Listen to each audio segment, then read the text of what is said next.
This is how I set up BSD maxing for powerlifting. So if you don't know, BSD maxing is most importantly full body A and B sessions, 3 sessions per week, 1 set per exercise done close to failure, but within a session, 2 exercises per muscle and ideally biomechanically different. So targeting, for example, a more shortened or lengthened position, or targeting the different muscle fibers. So for example, upper pecs or lower pecs. And preferably stable, high, single limb exercises, those that can achieve high motor unit recruitment through basically low perception of effort. Now a couple of thoughts before we get into the exercises. This type of training is really super fun, but I kinda get the holy fatigue maxing meme. It's really difficult to recover from it when you are choosing exercises that you know you are going to get a lot of bang for your buck, that you feel are really working, like you can really put a lot of effort into. And also with the full body 3 times a week setup, you have to be really dialed in with your fatigue management, because in 2 days you have a session that trains the same exact muscles and also hard. So there is no buffer for recovery.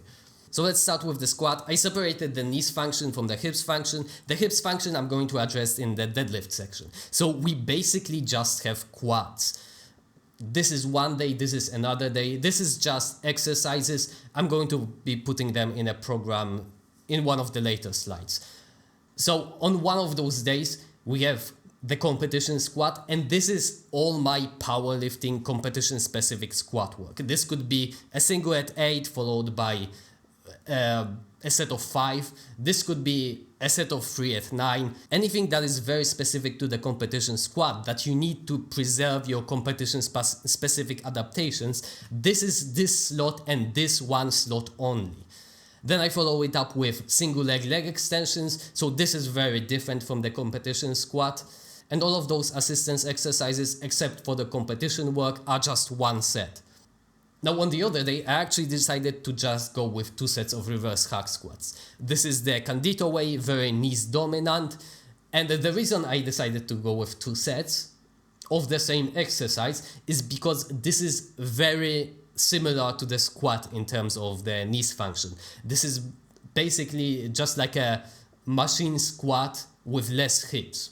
The reason why we have variations is because accessories, at least the way I define them here, are the exercises that are biomechanically different from the competition lifts. So for example, a pin squat would be biomechanically the same as the competition squat, but something like a leg press would be biomechanically different. So if we're going to be doing all those assistance exercises, then ideally we would like to have diversity so that all of the bases are covered and all of that transfers over to the competition squat, for example. Now I actually just came up with something that you could do with this. You could do the first set of reverse hack squats with bands. So it would be more shortened biased, it would be less fatiguing, and also it would make it more convenient, because for the second set you would just take off the bands and you would be able to do probably the same amount of reps without having to take off any weights. So that was pretty straightforward. Now let's get into the bench press, and here we have pretty much everything that you would need. Pecs, triceps, shoulders, and external rotators, which are probably not needed to train separately. You could even just do warm-ups and probably get some muscle growth, some prehab work out of that, but I didn't want to leave anything out. So let's get into the pecs. First we have, of course, a slot for all of our powerlifting competition specific bench work. Then we have the hard touch feet forward bench press, which is like a Larsen press with heels on the floor and a hard touch on the chest. So not a soft touch, not sinking, but just deloading most of the weight onto your chest. And this is just my favorite pecs exercise of all time. It's better than any machine fly, any machine chest press, dips, anything like that. This one, just after a set of medium high reps, something like 8, my pecs are just burning and feel like they are tearing apart. And I lose a lot of reps on consecutive sets, which is a sign of fatigue. But in this case, since it is not specifically more eccentric dominant than the competition bench press, it's not more stretched that much, I feel like this is just a sign of a good exercise, and it's a sign of stimulus coming from that, or associated rather with that fatigue. So I actually do it twice, and then on the other day I also do a single arm machine fly. This is honestly a machine that I didn't like, but it's so different from all your bench work or all your pressing that it's just a shame not to do it. It's single arm, it's a machine, it's a fly, it's a single arm machine fly. For the pecs, you could do a lot of different exercises. You could do an incline bench followed by a decline bench, the classic Chris Beasley combo with the wide grip bench press followed by a close grip bench press. You could do a guillotine press, maybe dips, the machine chest press, a lot of different good exercises. But for now, I decided to stick with the hard touch feet forward bench press, have it twice, because it was progressing really well until I basically pushed it too far. And it was also transferring over very well to my competition bench press. For the triceps, I just have two exercises that I really like, the JM press and the K-boot triceps extension. So I basically just repeat them on both days. The JM press is for the short and medial head of the triceps, I believe those are the heads. You are moving the humerus up, whatever this is called, I don't remember. So the long head is basically deactivated. And then you have the K-boot triceps extension. So I have like an arm that you can grab next to the K-boot station. So I basically just lean against that. I put my back against that and I just do a K-boot triceps extension with that. This is really a great exercise. It feels really great, and it's single arm. And this basically covers all of my bases. I do that JM press to the eyes, so it's almost like more of a skull crusher rather than to the neck or to the chin, which is a little bit closer to a bench press. This is just the way I learned to do them, and I find it more comfortable and equally as good for the triceps, while still being a fairly loadable exercise. And I find that the form, especially to the eyes, since you can see the bar, so we can see it traveling in a straight line, you cannot just bring it here because you will notice it. So this makes it even more consistent. I could do probably some more shortened biased exercises on one of those days, or alternate maybe, because both of those are lengthened exercises, lengthened biased. So I could do like a shortened biased cable triceps extension on this day with the regular JM press, and on this day, I don't know, probably some machine that is shortened bias where you can do a press. For the delts, this here I actually do the classic Beardsley combo, the behind the neck press and then an overhead press regular in the front. I prefer the standing versions. I know that people say that when you sit down you can handle so much more weight, but I just don't see that. I cannot really handle more weight with the seated variation, and people just do like a 75-degree incline, which is a lot of the pecs. With the standing version, you can manipulate your torso to have a straight line up and down and not hit your face. So for me, the standing versions are clearly better.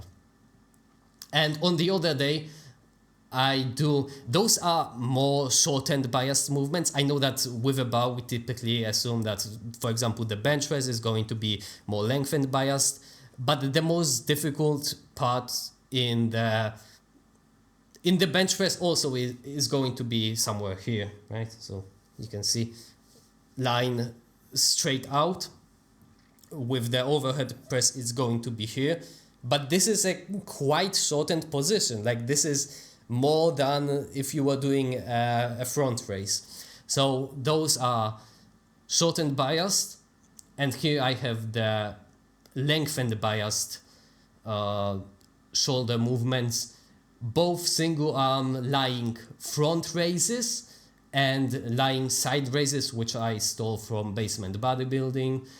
The front raise, I have a warning. If you want to do it with two arms, I actually found out that single arm saves a lot of time. I used to have the mentality that two arm versions are always going to be more time efficient. But then one time I heard Chris Beardsley straight up say, no, they're not. And that changed my whole mentality. And I started noticing that the single arm versions of the exercises are actually more time efficient. It's just that I had the mindset of doing multiple preparatory sets like I would do with the two arms versions, and also I would rest a lot between the sides. So for example, the left side first, and then I would wait a lot and do the right arm, but since my right arm is stronger, I wouldn't go to failure. So at that point, why not just not wait, do like 7 reps with the left arm, and still with a little bit of fatigue, go straight into the right arm and just go to failure. But that failure is going to be limited because of the fatigue. So you're going to get 7 reps anyway. So it just makes sense. But anyway, if you are going to do the lying front raise with two arms, if you want to do two arms on a lot of exercises, don't do this one, because if you lie down and you have your arms far behind you and you get to this sticking point, there is just so much pressure in your body, mostly in your face and your neck. And for me, I just had, every time I did this exercise, I had like crazy dots on my face, like the broken blood vessels every single time, and I only get that on really grindy deadlift reps that didn't go well. So just do this one exercise single arm if you have to do other exercises with two arms. So now the external rotators. By the way, the side delts, you may think that they're not that useful for powerlifting, but there is a little bit of that side delt use. You may think it's mostly for stability, but that stability is pretty important, because when you are flaring your arms, sure, there is no gravity pointing this way that you need to overcome, but you cannot just, the bar has inertia, the barbell, and you need to overcome it pretty quickly out of the bottom. So it helps to have some pretty strong side delts to do that action fairly quickly. And the same goes for the external rotators. If you just flare your elbows and don't use your external rotators, then you will just end up in this position. So you need to keep your external rotators acting actively, contracting actively in an isometric position, so that you can actually flare your elbows and move the bar towards over your shoulders. So now with the external rotators, this is really difficult, because you need to put this at the end of the session and use mid to shortened biased movements. If you can do it shortened, but it's just, I find it quite difficult to find more shortened biased movements for the external rotators. But if you have any fatigue in your external rotators and then you do a press, your arms will just go like this. So you don't want to go into any session with any sort of external rotator fatigue. So the exercises I chose are single arm dumbbell external rotations, and I wasn't able to find a good second exercise, so I just do the same one twice. And I have like a window in my gym that I can put my arm on, and I do with the dumbbell, I do the external rotators like this, and I lean against a wall. It's not the greatest exercise in the world, but at least it's mid to shortened bias. And also don't do this probably to RPE 10. If you have to do less and maybe not even get any gains at all, you could just as well just skip those exercises and you would probably be fine. You could also do like the band exercises where you go like this. So those are also going to be shortened bias. You could probably do the same exercise that I showed with the bands. So bands are probably pretty good. So now let's finally get into the hinging, and here I basically had a mental breakdown because you've got the adductors, the hamstrings, the glutes, the lower back, spinal erectors, at least the mid back and the upper back. So if you were to do 2 exercises for each of those muscles, it would be twice the length of this program.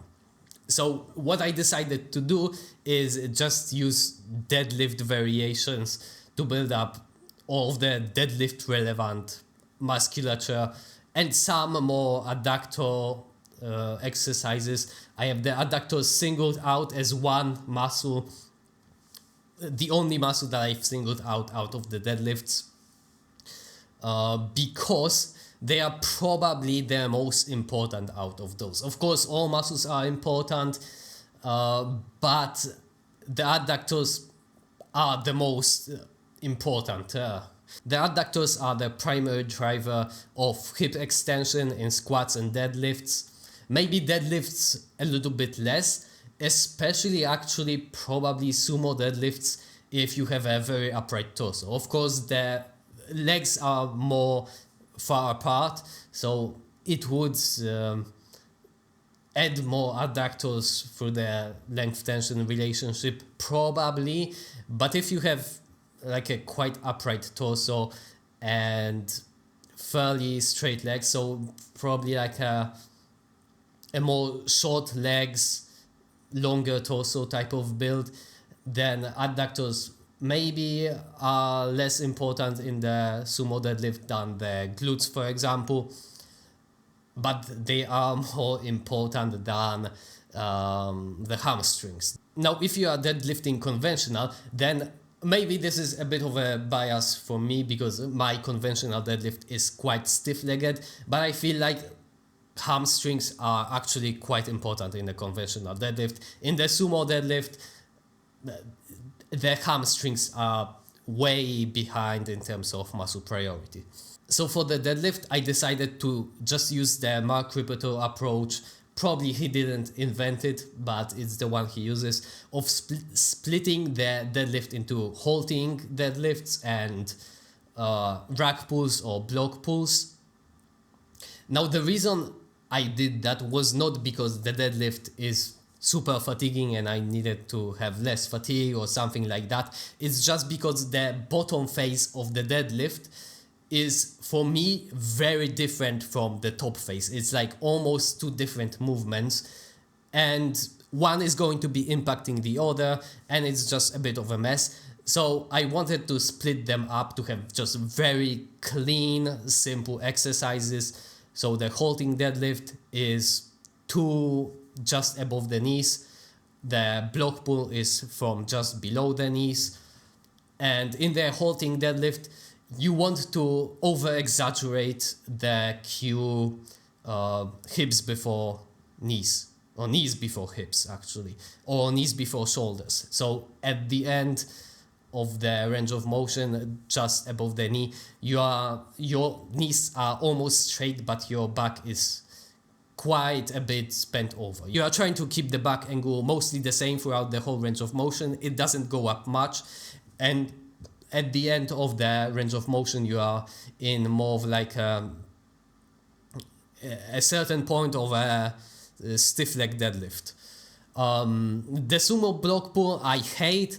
It's so annoying to set up, takes a lot of time, and perception of effort is also high. You are never feeling like you really brought your muscles to failure. You just feel tired and like you cannot hold the same position for another rep.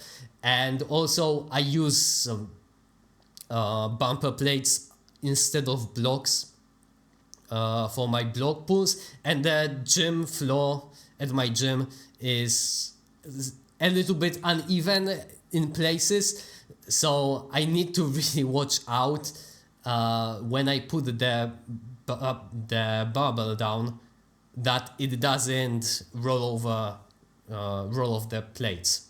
So it's really, I hate it, but I don't have any other idea what I could do instead. And it's probably still a good idea to have some block pulls every once in a while at least. Now, if you are deadlifting conventional, then instead of the halting sumo deadlift, for the sumo deadlift it is perfect. There is, in my opinion, no other exercises that is equally as good for training the bottom range of motion and a more stiff leg position than this.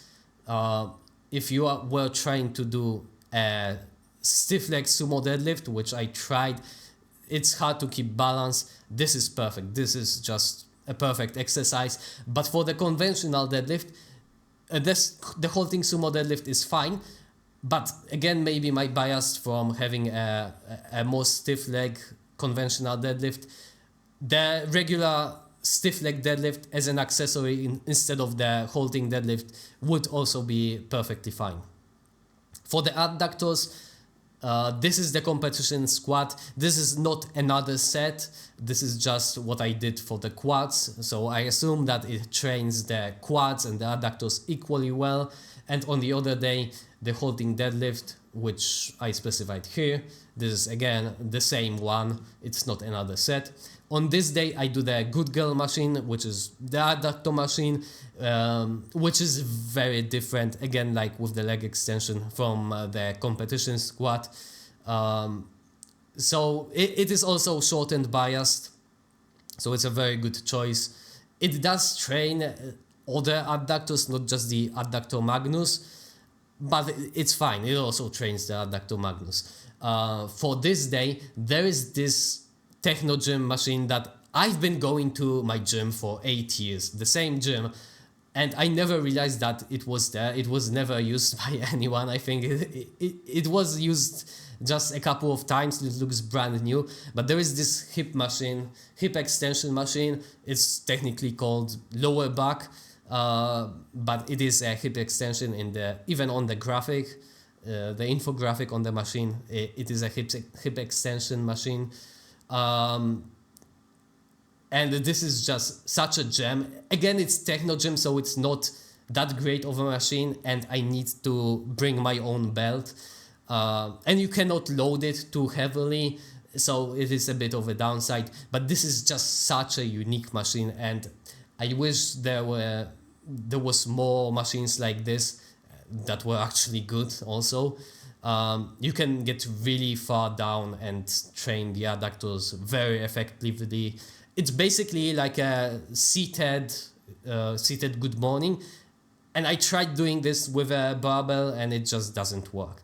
It's even worse than a block pull in terms of how much more weight you can handle to get through the movement, but not actually, stabilize, and the belt also gets in the way.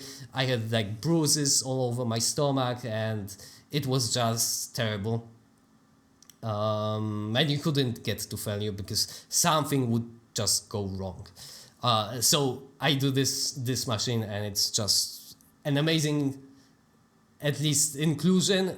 In theory, at least, it's a great machine. I feel it in my glutes actually more, but maybe that's just because my adductors are getting hammered with everything else, so I'm probably used to them being so. And I need to do it single leg just because you cannot load it up too much. And with the single leg, if you are doing this single leg, then the other leg you need to scoot over to all the way to the end of the seat and put, essentially, if this is your leg, your femur, then you need to put it out of the take it off the seat completely, because if you have some of this is the seat, and you can still push a little bit with your femur into the seat. And essentially that I found that if I do it without taking my leg off completely, then I can basically do the same weight single leg as with two legs. So this is not good and just makes no sense. If you don't have this machine, then you are kind of in trouble. I would probably just do the good girl machine again, because some people will say that the leg press with feet high is very adductor biased and not a lot of quads, because there's actually maybe even a negative moment arm on your knees, but there isn't, because you can still push up on the platform, and if it doesn't slip, you would have to have like a platform made of ice for that to actually not use the quads heavily. So I actually don't like the high feet position leg press, and I would actually prefer to just do a very hips dominant squat. So keeping your shins nearly vertical throughout the whole range of motion. And actually, before I found out that my gym has this machine, I used to do hip dominant squats after my regular squat work, competition specific. And it wasn't great, but it was fine. Now for the back, I actually treat the halting deadlifts and the block pulls as legit back movements, which they kind of are. You are more bent over with the halting deadlifts, so this is going to engage the lats more, require more of your lats. And with the block pull, of course, people are doing them for back hypertrophy, which I don't entirely buy, but it is quite probably decent enough for the back. And I don't really care that much about my back. It has never been a weak point for me. I think I have just a genetically good back, so I don't care that much. But I still substitute the sumo block pull, which is probably more upper back, with something more mid back, so lat dominant. And I use the front pull down machine. This is the Hammer Strength machine that Dorian Yates used. And for my other day, to supplement the halting deadlift, I use a low row machine to be more upper back dominant. Now I actually do include biceps, just one set, because first of all, why not? But also it is, since I didn't train my biceps that much throughout my whole career, it is probably, it may be an indicator of how well I'm progressing with this type of training. If not even my biceps are growing from this, then it's probably not working that well. So this is my actual program. You've got day A, day B, and 3 bench singles on Sunday, especially now when the IPF band sinking. I need to do a soft touch, and I find that a soft touch competition bench press is just very low fatigue for me. Like I said previously, So this doesn't impact my Monday performance pretty much at all. And I also find that I need a lot of technique work on my bench press, because I really need to have this bar path dialed in, especially with a soft touch bench press. So on day A, this is also taken from Chris Beasley. It's 5 count isometrics. This is a more lengthened position, which is not something that Chris Beasley would advise because it's more fatiguing.